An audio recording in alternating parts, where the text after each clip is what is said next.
Hello everyone, welcome back. My self के और आज की क्लास के अंदर अपन कॉलम पढ़ेंगे। कॉलम क्या होता है, कंप्रेशन मेंबर क्या होता है। तो सबसे पहले यदि मैं डेफिनेशन की बात करूं तो आपने जनरली सुना होगा, जैसे आपसे पूछा जाता है कि भाई कॉलम क्या होता है, तो आप सीधा सा जवाब दे देते हो कि एक वर्टिकल मेंबर होता है। क्या होता है? एक वर्टिकल मेंबर होता है और हॉरिजॉन्टल मेंबर को बीम कहते हैं। बेसिकली ये यहाँ भी कुछ हद तक आप सही हो, लेकिन इसको पूरी तरह से अपन करेक्ट करना चाहें तो क्या होगा कि column is a vertical member. Column is a vertical member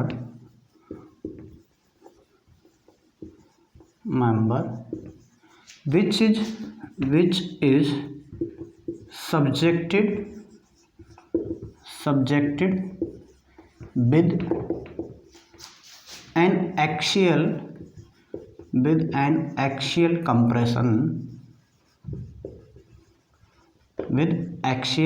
compression यानी कि ये कोई वर्टिकल मेंबर है जिसके ऊपर क्या लगा हुआ है, एक्चुअली कंप्रेशन लगा हुआ है, या फिर एक्सियल कंप्रेशन लोड कह सकते हो, या फिर इसको आप कह सकते हो कंप्रेसिव लोड।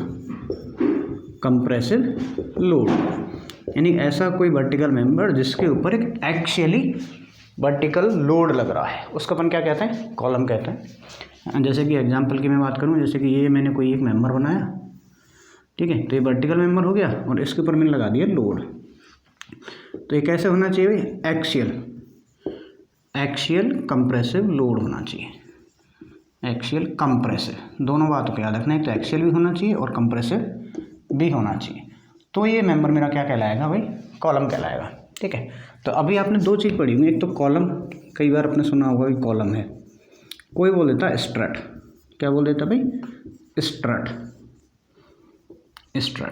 ठीक है, तो दोनों ही चीज़ एक हैं, बस थोड़ा सा डिफरेंस ये है कि इसके यदि कॉलम के एंड्स हैं, इफ़ एंड्स आर फिक्स्ड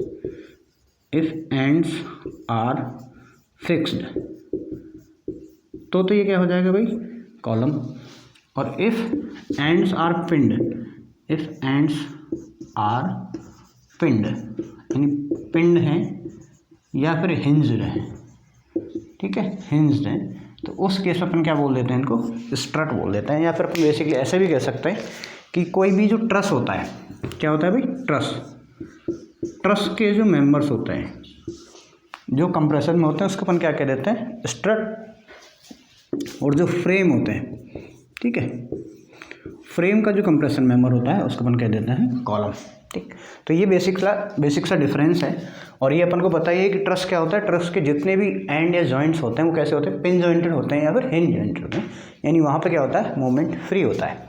तो ये तो होगी बेसिक डेफिनेशन। ठीक है, फिर अपन बात करते हैं कि इनको क्लासीफाई कैसे किया जाता है।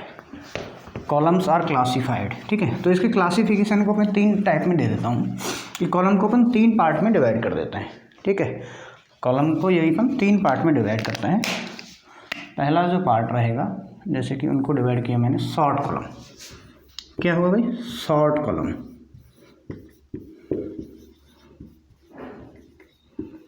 एक हो जाएगा लॉन्ग कॉलम। क्या हो जाएगा भाई? Long column. और यदि इनके बीच का हो तो उसको अपन क्या कह देते हैं भाई? Intermediate column. इंटरमीडिएट क्या बोल देते हैं भाई? इंटरमीडिएट, यानी बीच वाला। यानी एक कॉलम ऐसा है जो शॉर्ट है, एक लंबा है, दोनों के बीच में क्या हो गया? इंटरमीडिएट। और ये जो कॉलम की जो डेफिनेशंस हैं, ठीक है, वो अकॉर्डिंग टू क्या होती हैं? लेंथ और, यानी अपन ऐसा कह सकते हैं length and least lateral dimension के ऊपर डिपेंड करती हैं। डायमेंशंस, यानी ये क्या हो गई? और देखो, कोई कॉलम बना लेता हूँ, जैसे मैंने यहाँ पे एक कॉलम बनाया, ठीक है, ये बना दिया भाई अपन ने कोई कॉलम।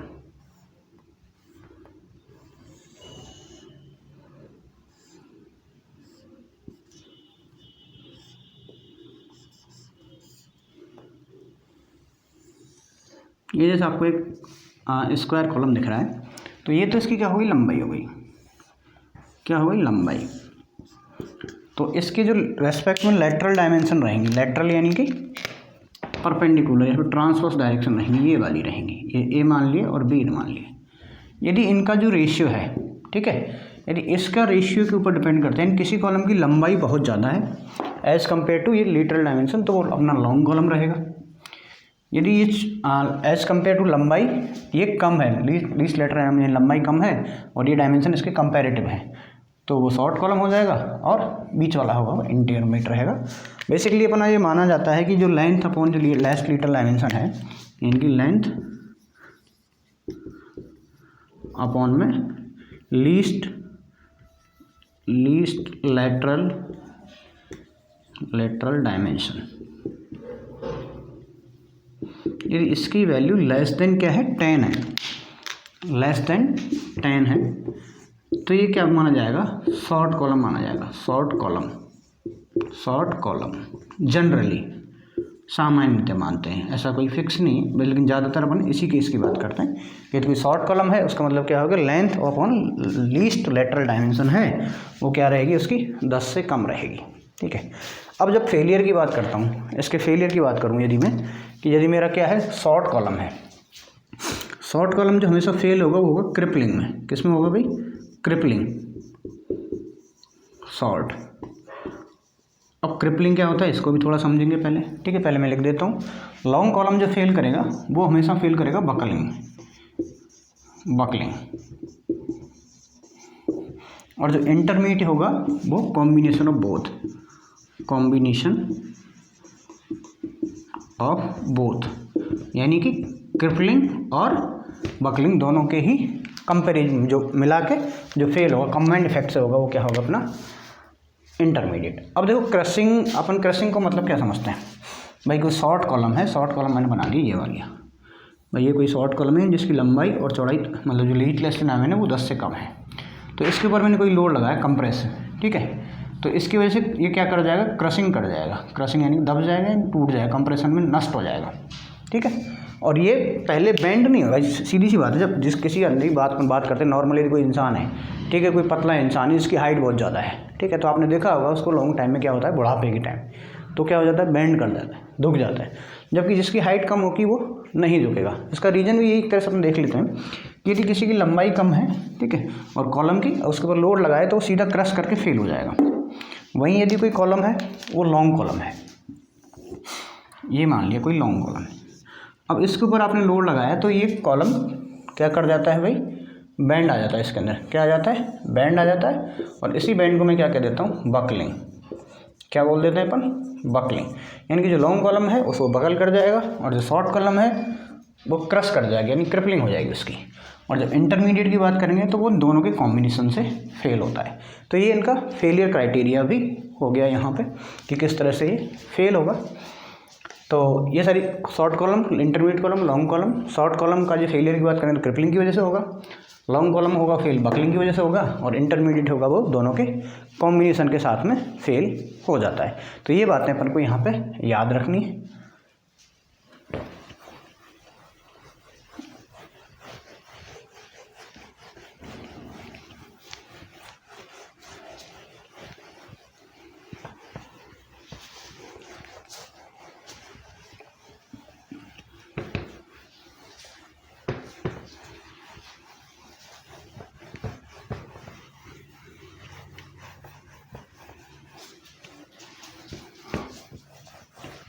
अब अपन बात करते हैं नेक्स्ट टर्म्स की।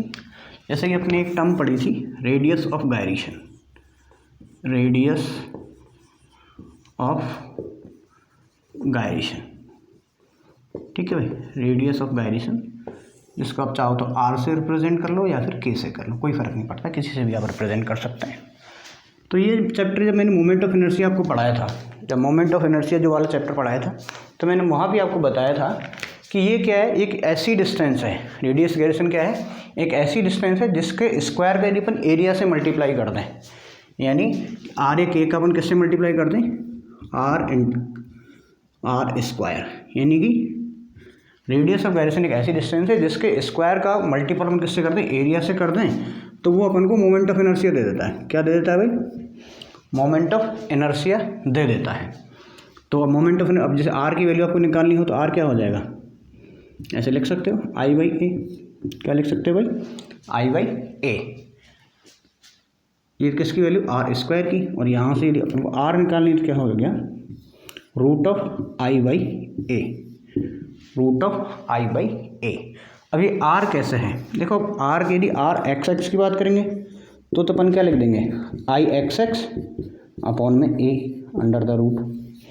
वहीं यदि मैं वाई एक्सेस की बात करूँ, आर वाई वाई निकालना चाहूँ तो क्या हो जाएगा, आई वाई वाई अपॉन में ए। तो ये कहानी तो किसकी थी भाई, रेडियस ऑफ गायरेशन की हुई। फिर एक टर्म होती है इफेक्टिव लेंथ, एक क्या होता है भाई, इफेक्टिव लेंथ, उसको भी देख लेते हैं भाई ये क्या होता है, समस्या क्या है। इफेक्टिव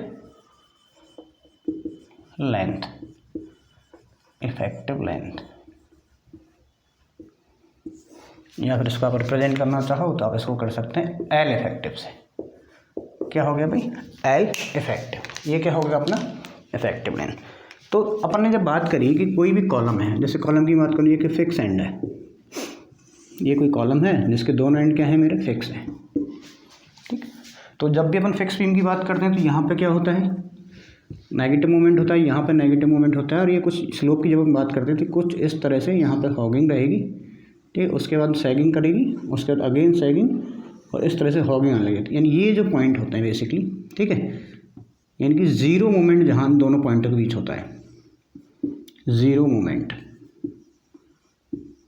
आप ऐसा कह सकते हो। ये जो दो पॉइंट हैं, ये जो लेंथ होगी वो एल इफेक्टिव होगी, और ये दो पॉइंट रहेंगे जो जीरो मोमेंट, जीरो मोमेंट, यानी ऐसा कोई कॉलम जिसके दो पॉइंट जिनका मोमेंट क्या है, बीच में ज़ीरो है, वो जो डिस्टेंस होती है वो क्या होती है, एल इफेक्टिव होती है। क्या होती है भाई, एल इफेक्टिव होती है। या फिर देखो अब यहाँ की बात करें, कोई कॉलम है, यदि इसको यहाँ पे एंड पे क्या किया हुआ, फिक्स किया हुआ है, तो यानी कुछ तो इसकी रिजिडिटी के अंदर आ जाएगा। क्या आ जाएगा भाई, फिक्स एंड किया हुआ, तो यहाँ तक इस कंसिडरेशन क्या आ गया, इधर से फिक्स किया हुआ तो ये आ गया, तो लेंथ बची क्या मेरी, सिर्फ ये वाली लेंथ बचती है। इसको ही मैं क्या कह देता हूँ, एल इफेक्टिव लेंथ कह देता हूँ, ठीक है। कोई भी कॉलम हो, चाहे एंड कंडीशन कोई भी हो, जैसे हिंज की बात करूँ मैं, हिंज का मतलब क्या होता है, एक एंड तो मैंने क्या कर दिया हिंज, और एक एंड कर दिया मैंने फिक्स्ड। जब मैंने इस तरह से किया है तो अब मेरे को पता है कि यहाँ तो हिंज है, यानी कि यहाँ तो लेंथ स्टार्ट यहीं से हो जाएगी, और यहाँ पे क्या रहेगी, कुछ रिजिडिटी रहेगी, और ये कर्व मेरा क्या रहेगा, हॉगिंग वाला रहेगा। यानी कि यहाँ से अब ये जो एरिया रहेगा, लेंथ जो रहेगी मेरी, वो ये वाली रहेगी। तो यानी कि दो ज़ीरो मोमेंट जिस पॉइंट्स के उधर होता है कॉलम के, उनके बीच की जो डिस्टेंस होती है वो क्या कहलाती है, एल इफेक्टिव कहलाती है। चलो अब वहीं तीसरी टर्म की और बात कर लेते हैं अपन। एक टर्म और है, यही दिखा देते हैं उसको भी मैं, स्लेंडरनेस रेशियो। जो तीसरी जो टर्म है वो है अपनी slenderness ratio, slenderness ratio. Slenderness ratio, या फिर इसको अपन रिप्रेजेंट करते हैं लैम्बडा से। किससे रिप्रेजेंट करते हैं भाई, लैम्बडा से रिप्रेजेंट कर देते हैं। तो इसके बारे में भी देख लेते हैं ये क्या होता है।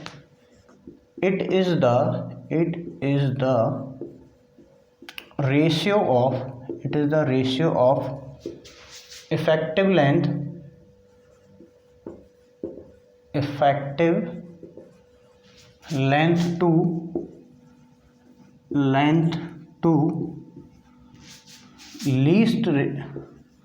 लीस्ट या फिर मिनिमम, ठीक है, लीस्ट या minimum radius of gyration, radius of gyration, यानी कि लैम्बडा क्या हो गया, एल इफेक्टिव अपॉन में r minimum.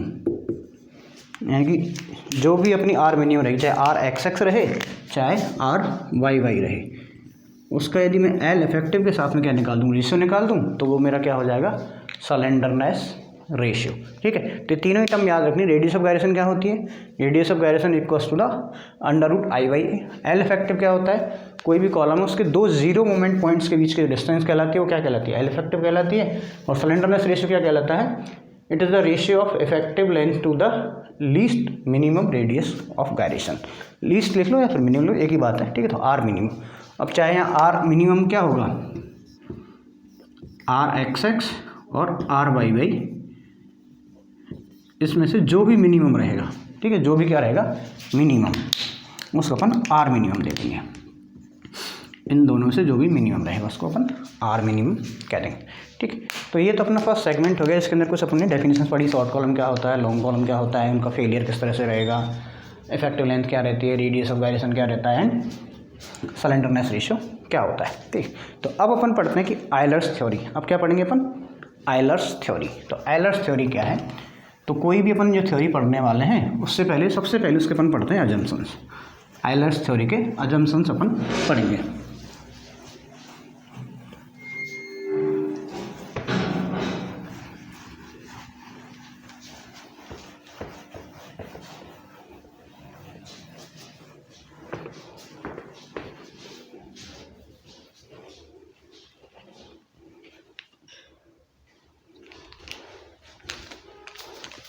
Assumptions of Euler theory.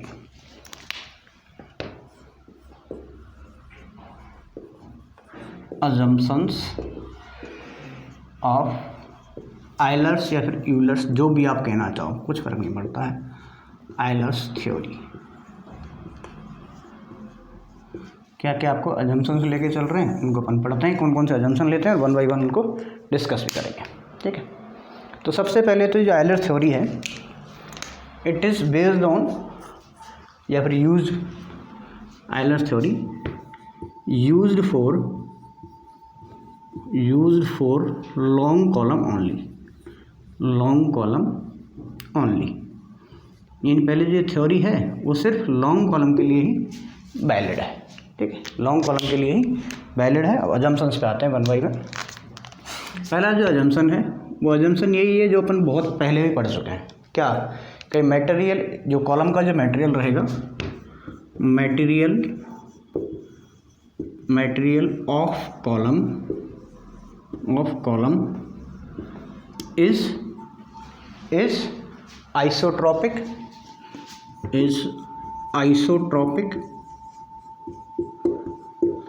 homogeneous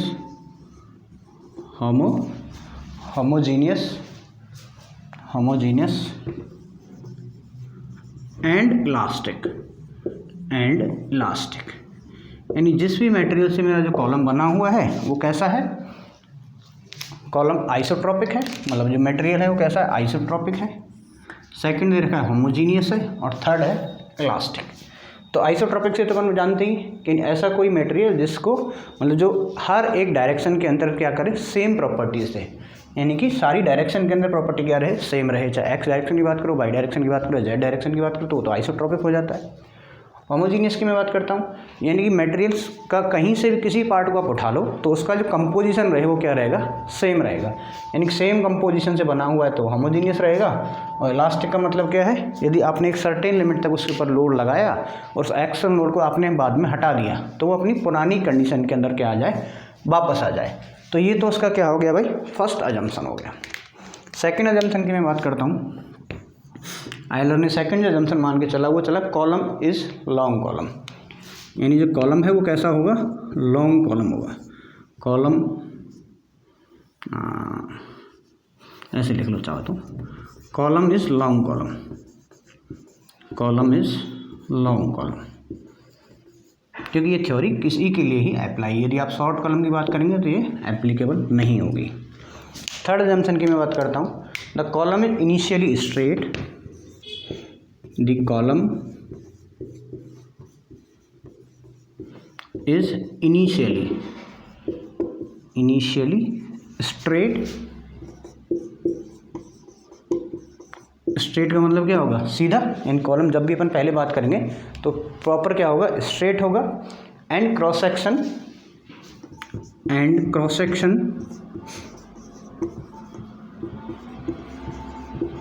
of column throughout the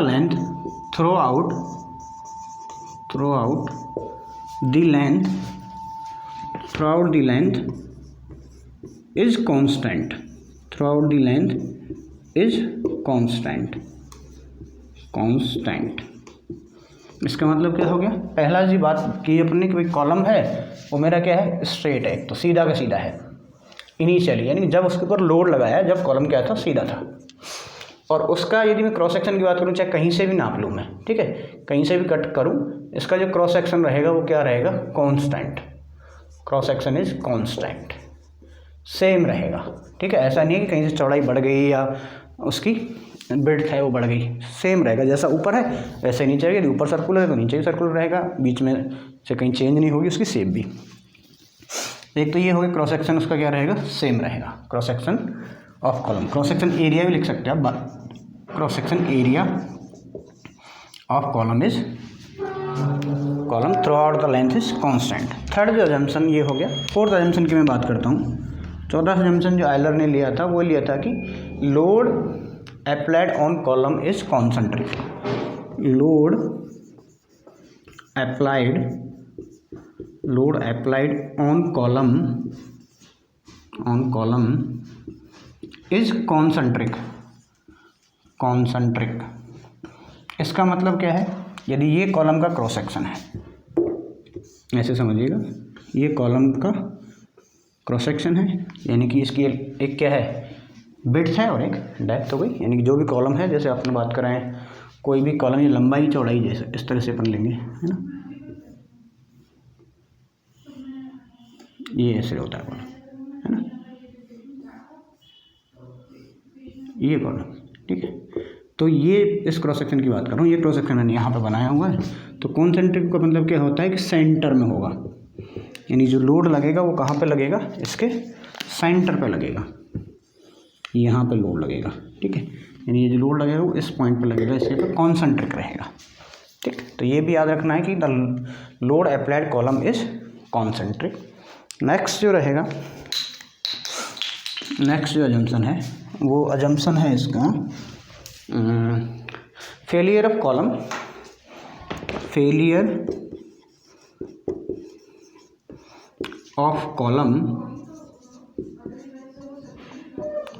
of column is due to buckling only,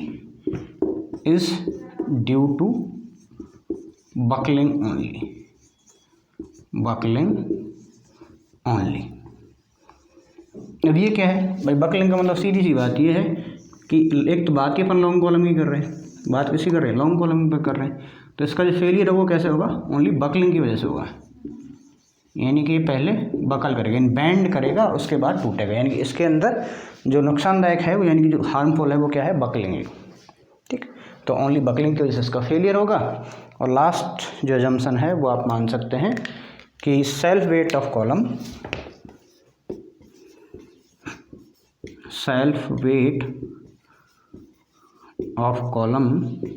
is neglected,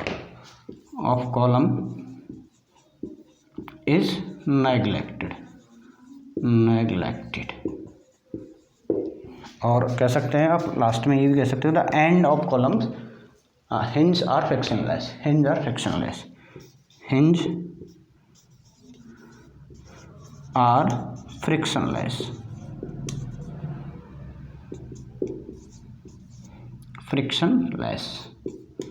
frictionless का मतलब क्या होता है, ठीक है। फ्रिक्शनलेस का मतलब क्या है भाई, कि यानी जहाँ भी हिंज की बात करते हैं, हिंज सपोर्ट की बात कर रहे हैं, ये वाला है सपोर्ट जो होता है, यानी यहाँ पे जो है कोई भी मूवमेंट जनरेट नहीं होगा, ठीक है, वो क्या है, फ्रिक्शनलेस, यानी प्रॉपर हिंज है।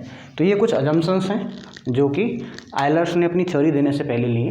पहला तो क्या लिया कि मैडम जो मटेरियल है अपना कॉलम का, चाहे स्टील का बना हो, चाहे आरसीसी का बना हो, किसी का बना हो, वो आइसोट्रोपिक होना चाहिए, होमोजेनियस होना चाहिए, इलास्टिक होना चाहिए। सेकंड उन्होंने माना कि ये थ्योरी जो वैलिड है वो सिर्फ किसके लिए है भाई, लॉन्ग कॉलम के लिए वैलिड है। तीसरा माना कॉलम क्या होना चाहिए, इनिशियली स्ट्रेट होना चाहिए, और क्रॉस सेक्शन उसका क्या होना चाहिए, through out the length constant होना चाहिए। और जो भी लोड की बात करेंगे तो लोड कहाँ होगा, कॉन्सेंट्रिक, यानी कि उसके सेंटर पर लगा हुआ होना चाहिए। Failure of column is due to buckling only, ये अपन पहले ही पढ़ चुके हैं कि जो शॉर्ट कॉलम है वो किस में फेल होता है भाई, क्रॉसिंग में। लॉन्ग कॉलम किस में फेल होता है, बकलिंग में। जब माना ही अपन लॉन्ग कॉलम है तो फेल भी किस में होगा, ओनली बकलिंग की वजह से होगा। फिर जिस भी मटेरियल का बना हुआ है उसका जो वेट है उसको अपन इस कैलकुलेशन के अंदर क्या मान लेंगे, नेगलेक्ट कर देंगे, यानी कंसीडर नहीं करेंगे। और जो लास्ट जो अजम्पशन है वो क्या होगा, इसके जो हिंज रहेंगे, यानी जहाँ पे भी जॉइंट की बात करेंगे तो जो हिंज जॉइंट है वो कैसे रहेंगे, अपने फ्रिक्शन लेस रहेंगे। ठीक है, तो आज की क्लास में अपने क्या पढ़ा भी, सबसे पहले तो कॉलम क्या होता है, कॉलम एक कंप्रेशन मेंबर होता है जो कि सपोर्ट उसके हिंज की जगह क्या होते हैं, फिक्स्ड होते हैं। स्ट्रट क्या होता है, यानी कि जो भी मेंबर है कोई ट्रस के अंदर काम आ रहा है, यानी उसके एंड पिन कर दिए तो वो स्ट्रट हो जाएगा। उसके बाद अपन ने बात करी कि रेडियस ऑफ गायरेशन क्या होती है, तो रेडियस ऑफ गायरेशन क्या होती है, एक ऐसी डिस्टेंस है जिसके स्क्वायर को अपन एरिया से मल्टीप्लाई कर दें तो वो मोमेंट ऑफ इनर्शिया दे देता है। उसका इफेक्टिव लेंथ की बात करी तो इफेक्टिव लेंथ क्या होता है, कॉलम के अंदर ऐसी लेंथ जिसके दो जीरो मोमेंट वाले जो पॉइंट है उनके बीच की डिस्टेंस होती है वो इफेक्टिव लेंथ होती है। उसके बाद अपन ने बात करी थी स्लेंडरनेस रेशियो, तो स्लेंडरनेस रेशियो क्या होता है, एक ये रेशियो है किस किस का, इफेक्टिव लेंथ और radius of gyration, minimum radius of gyration का जो रेशियो होता है वो क्या होता है, स्लेंडरनेस रेशियो होता है। ठीक है, उसके बाद अपन ने बात करी कॉलम तीन तरह के होते हैं, short column, long column, intermediate column. Short column है वो फेल होगा क्रशिंग में, लॉन्ग होगा बकलिंग में और इंटरमीडिएट होगा दोनों के कॉम्बिनेशन से। उसके बाद आयलर्स के अजम्पशंस माने, अजम्पशंस अपन ने ये देख लिए। ठीक है, तो अब बाकी नेक्स्ट क्लास के अंदर पढ़ेंगे, आज में सिर्फ इतना ही पर्याप्त है। Thank you.